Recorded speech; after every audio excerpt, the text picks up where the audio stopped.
news. Stop the music. It's time for news. Pause for dramatic effect as we head into the drone newsosphere with Jeff Sills. What's happening, buddy? Well, first of all, happy Thanksgiving to everybody, and hope you guys are having a fabulous Turkey Day. So we'll give you guys some fun news this week. Okay. First, we start off with an Australian man who was having a great time with his drone, and then had this reaction. Oh, yes.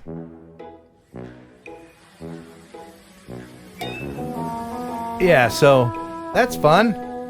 Oh, yeah. Yeah. Oh, that's not fun. Oh, wait. Oh, what happened? Oh. Just go in after it. That's all. I got it. And then just throw it. That's fine. That's fine. We'll just throw it in there. It's like, you get all nervous and worried about losing your drone, and then you toss it into the boat. It's just. But you know what that is? That's because he needs the body for care refresh. Oh, right. So he knows it's dead because it's gone in the salt water. So now he's just throwing it just so he's got the body to send back. Is it dead? I mean, could you dry that out, or would it ruin it? Would you ever trust it again, or would you just send it back you're right. repair? Yeah, you're right. I wouldn't trust it. Now, if it was fresh water, would you trust it? Maybe. It was fully submerged, so probably not. Probably not. Yeah. Cool. All right. All right. So a year ago, we shared with you guys a video of the Russians trying to demonstrate a new mail system that they were going to use with drones. And that drone spun off and slammed into the side of the building 5 seconds after it was launched. So this year, they're back at it again. Oh. This is the new Russian Postal Service testing mail deliveries by UAV in the far north Yamal region. The regular services are due to start in 2024, and that is a very serious drone. Yeah. Hell yeah. And is that battery powered or gas powered? No, that definitely looks to be a drone that is not going to be battery powered. That's going to have an engine. It's more like a helicopter. You know, so, but it's definitely going to have extended range and extended lift capabilities. But the Yamal region is, very, very sparse. So, and you're talking huge distances to be able to deliver that stuff. That could be a very useful tool to them now that they're, showing that at least that one works and doesn't fly into the side of buildings. Right. So, right. Yeah. All right. So next in the news, Australia is getting ready for 2022 with their New Year's Eve celebrations this year going to be with drones. Like beacons in the night sky, it's hoped a swarm attracts a flock of revelers.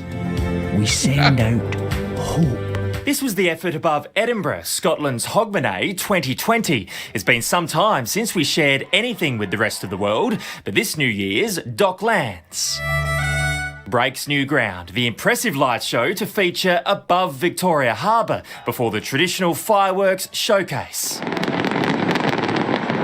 cracks open 2022. Every time there's something going on, we try to go into the CBD. Adam Hegarty, 9 News. Thank you, Adam. By the way, how long will it be? How many years do we have to endure these puns from these people? I know. This year, the show is going to be up in the air. And they think they're so clever. They think they're the first person to do it. Spacing. I know. It's his spacing as well. It was like, so this year there's going to be a drone show in the harbour. Yeah. What? But watch any, particularly here in the United States, any small town news. It's like, they always start, the sheriff's department's new drone is flying high. It's like, like just do the news, knucklehead. They want to be special. Yeah. All right. So speaking of special, Disney is building a facility or a new Fantasy Springs facility in Tokyo. Recently, we got this drone footage of the development of this facility, and it's sort of a time lapse of the buildings being built in the area. So right now it's an FPV park. Yep. Is going to be a huge park. Uh-huh. Still an FPV park, a better FPV park now. Yep. Uh-huh. Yep. And then, even better FPV park. Oh, yeah. Yeah, the Fantasy Springs expects to open in 2023, and it's going to have some extremely elaborate buildings and very extensive theming. And if I'm not mistaken, I think they had some information as to which it's doing. Frozen, Tangled, Peter Pan are some of the highlights. It's also going to have a deluxe hotel there as well. So pretty cool. That is pretty cool. Yeah. Yep. That's going to be I like the time-lapsed videos they do with drones. It really does give you an interesting perspective of how things develop. You know, what would be a really great time lapse is if you set up a wire that encircled your whole construction site and then just had one of these creeping cameras go around it for the months that you're building. Could you not give people ideas? I've got 4 contracts of going back to construction sites at the moment to take drone shots as the weeks and months go by. Can you not give people really cheap ideas of how to do it, please? Oh, right. Sorry about that. Thank you. Practical ideas. I'm a blurter. I mean, I blurt. The wire thing obviously wouldn't work. All right. Of course not. Yeah. Okay. Next all right. in the news. Flamethrower or Throwflame.com recently did a video showing off their flamethrower, and what better way to do it is with an FPV drone. You know, this is very similar to the one that NERC did. I think NERC used the same kind of technology. Yeah, I'm not sure, but yeah, the Throwflame flamethrowers. If you go to their website, Throwflame.com, they've got some pretty extensively cool flamethrowers. So you can just go there and rent a flamethrower? You can go there and buy one. Okay. This country is getting better and better every single day. Yes.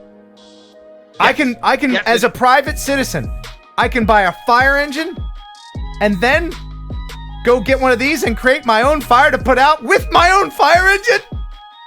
Heck yeah, man. Heck yeah. Merca!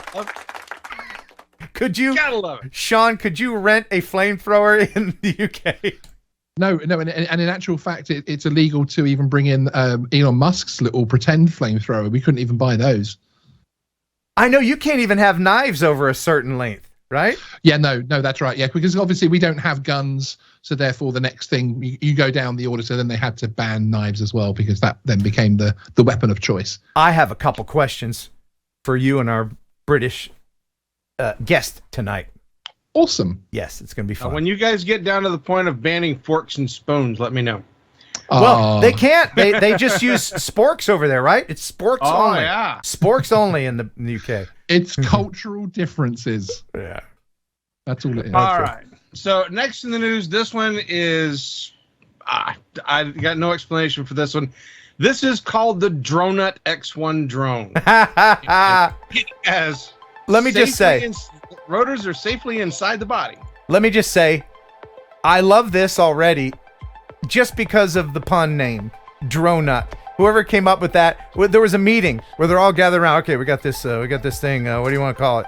Dronut, and they're like cheering. I bet. Yeah, Larry, great idea. So, do you think they came up with the name before the drone, or the drone before the name? I think they probably did. Yeah. So the Dronut features 2 counter-rotating rotors that are stacked one above the other inside the drone. It has a 1080 by 1080p 30 frames per second video capability for video streaming. It records in 4K footage. It has 4 LED spotlights to provide illumination. On one 40-minute charge of its removable lithium battery, it's good flight time for 12 minutes.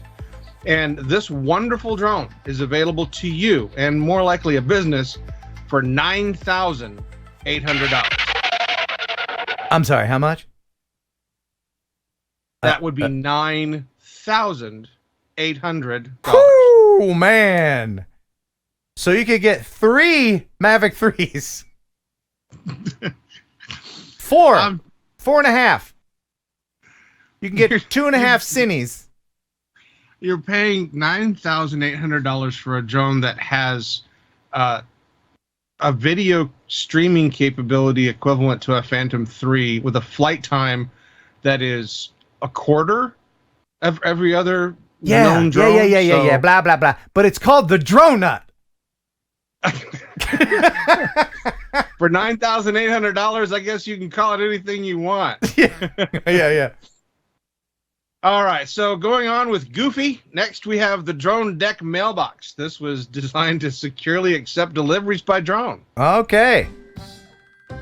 And I may have changed the music because this is completely and utterly ridiculous. Tell us more about this thing that will never exist. All right, so Drone Deck is an Indianapolis-based company. Is it? Making a smart mailbox Uh-huh. that's securely anchored to the ground. Yeah. And they've done this, and this is a thing now.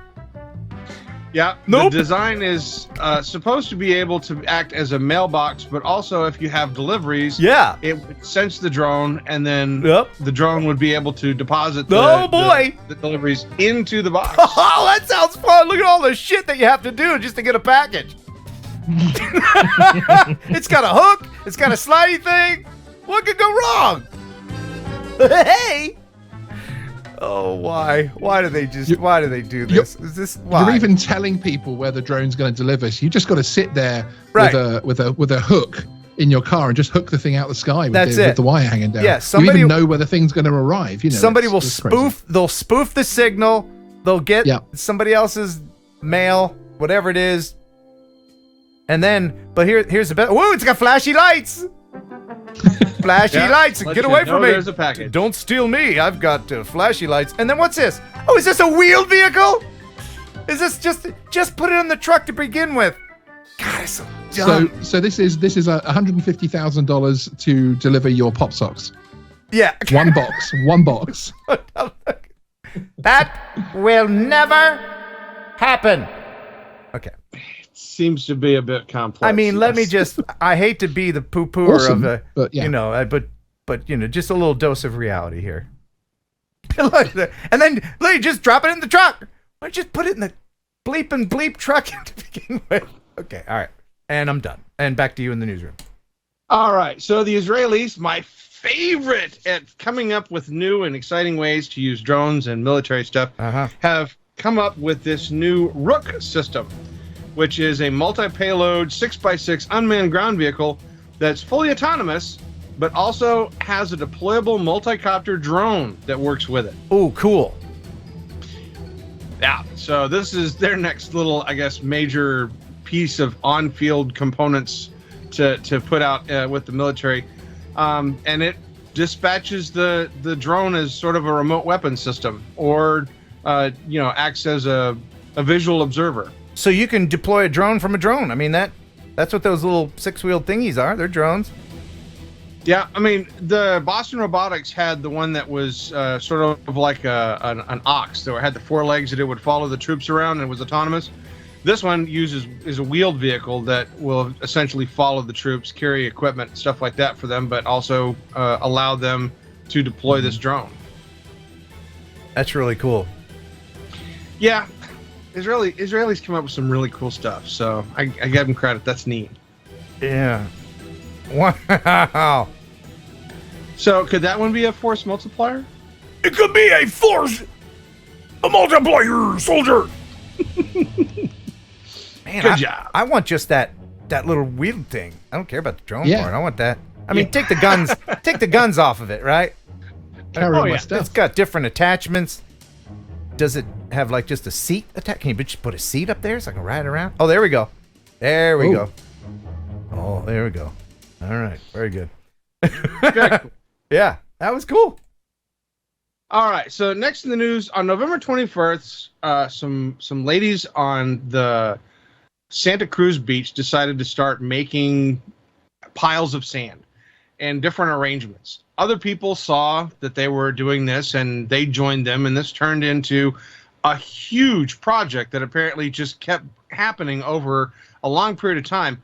A gentleman happened to be coming by, saw this beautiful sand art, took the drone up and filmed it, and it's an amazing little bit of spontaneous art that appeared on a Santa Cruz beach. I've seen their work in Kansas, in the cornfields, the crop circles. I've seen that. I mean, now they're doing it with sand. That's great. Gee. You know, there's some people. Once all the people that made it are gone, some tourist is like filming it for the first time. You know, the aliens. Ah! You know, Because it looks too complex for any one person to do, but that is neat. I think it's cool that this was a sort of a spontaneous thing that was started by one person but then completed by many. I thought that was really cool. Yeah, man. That's neat. And you could really only appreciate it from the drone shot. Yeah. Very cool. Very cool. Yeah. All right. So next we have the Qatar drone show. This is them getting ready for the 2022 World Cup. And they have a drone show that they recently showed off, getting excited for the next. Hey, look, Sean. Football. It's a soccer ball, Sean. Look at that soccer ball, Sean. I don't care what you call it. I'm just kidding. I kid because I love. Are you mad? You're not mad. That is cool. Any other deets there, Jeff? Is that it? Yeah, that's it. It's just basically a drone show getting ready for the 2022 World Cup. Oh my goodness. And they had lasers too? Lasers and cluster drones? My goodness. Neat. Really cool. All right. Last in the news. Yeah. If any of the members of this audience live in Pea Ridge, Arkansas, you now have the ability to receive deliveries from Walmart and Drone Maker Zipline. Oh, within cool. a 50-mile radius. Oh, cool. This is very cool. One of their Welcome stores. inside the belly of flight operations. I'm in a platform built directly behind a Walmart store as part of its new partnership with autonomous drone company Zipline. As of today, folks here in Northwest Arkansas can have their orders delivered by some of the most advanced flying technology in the world. Liam O'Connor is Zipline's chief operating officer. We have done over 220,000 commercial deliveries in overseas markets. For us, the promise of ultra-fast delivery is really to give access to all kinds of communities, to all kinds of products. Once a customer places an order via the Zipline Walmart app, items are packaged inside this specially designed box with a parachute. So the first step we're doing is scanning the package. So by now, someone's ordered something, it's been packaged up, and now it's in your hands. That's correct. Flight operations lead Evan Britton showed us how it's launched. Next, we'll install the parachute and load the package into the payload bay. Latches in. And the next step will be to install the battery. It's inspection complete, Zipline 963. Roger. Launching Zipline 963 in 3, 2, 1. For now, these zips, as they're called, are able to drop payloads within a 50-mile radius of Pea Ridge, Arkansas. But Walmart and Zipline hope to one day expand the service nationwide. Each zip returns to home base and hooks itself to this suspension cable, Normal recovery, Zipline 963. where it awaits its next mission. Man, I can't wait. That's really close to me. I can't wait to get my $700 tube socks delivered to me.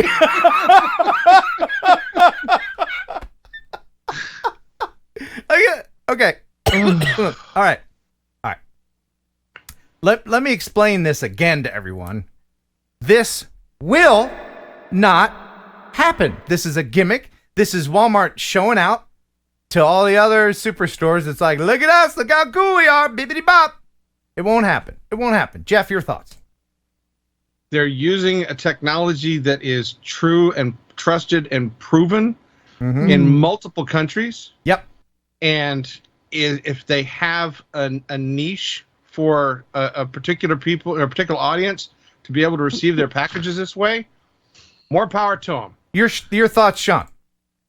The Zipline technology is proven overseas in remote African countries where it drops off medical supplies, does an amazing job. Yes. But I think dropping a parachute in an Arkansas person's back garden when the hail's coming sideways or when there's a bit of a wind, that type of thing, you're basically starting a new competitive sport. Which neighbor can steal the box first? Well, not just that, but any number of law firms will be built around the suits that they can file for the noise, the shit falling on your head. You know? Yeah. I own Walmart.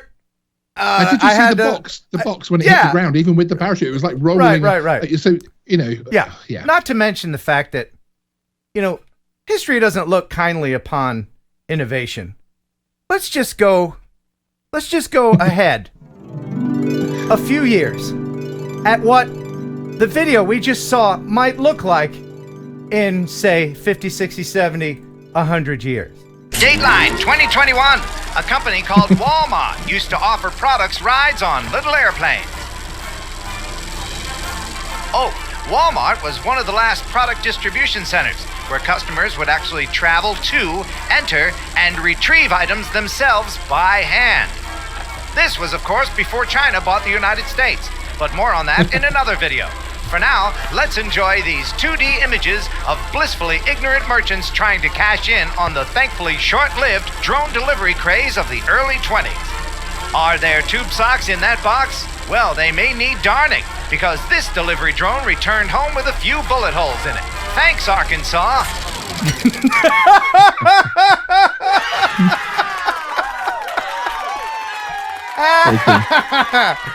Yeah. Why do I do the news? Why? Why do you keep dragging me in here week to week? You set him up, I'll knock him down, Jeff. That will never happen. Tell me. Yeah. We will have drone delivery. What? The minute Zipline is in your neighborhood, I am buying you socks. Okay. If you want to buy me $700 tube socks, you have at it. Yes, absolutely. Okay. What are people in the chat saying? Yeah. That'll never happen. We had one comment which particularly upset me. Somebody, unlimited vertical, great for delivering soccer balls. Stop it. Ha ha.